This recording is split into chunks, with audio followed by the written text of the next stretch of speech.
Ayan mga kamutulots, magluluto na naman tayo ng pork with pork and beans.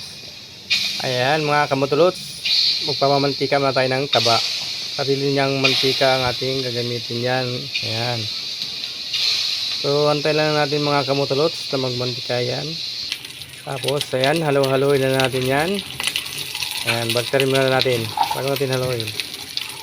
Ayan, kasi dumidikit yan sa kawali mga kamutulots.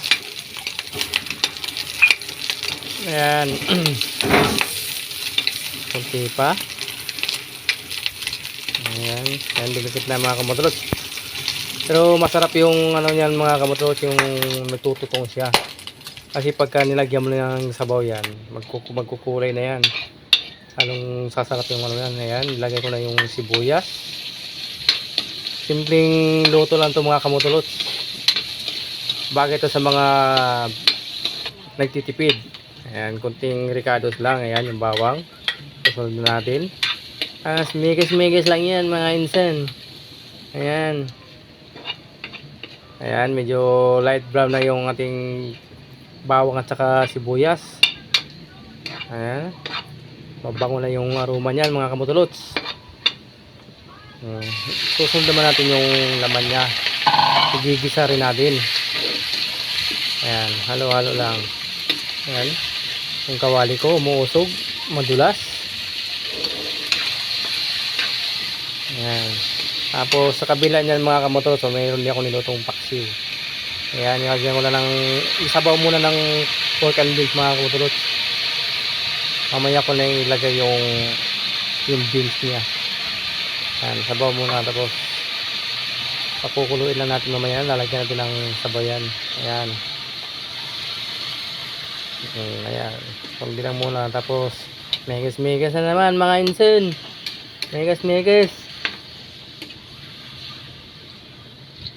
Ayan, tapos daragdagan natin ng sabaw. Palalambutin lang natin yung mga kumutrots kasi masarap yan pagka malambot na malambot. Ayan, lagyan natin ng kunting asin. Ayan, paminta. So kayo nang bahalang mag-adjust ng timpla niyan mga kamotrots. May bitchin. Ayan. So ayan, tatakpan natin yung mamaya-maya mga kamotrots. Ayan, tatakpan natin.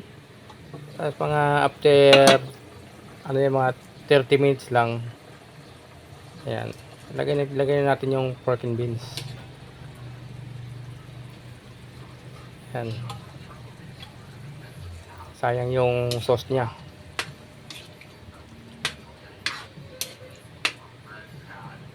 Kunting pakulo na lang yan mga kamotulots para lumambot pa lang gusto. Tapos titikman na natin.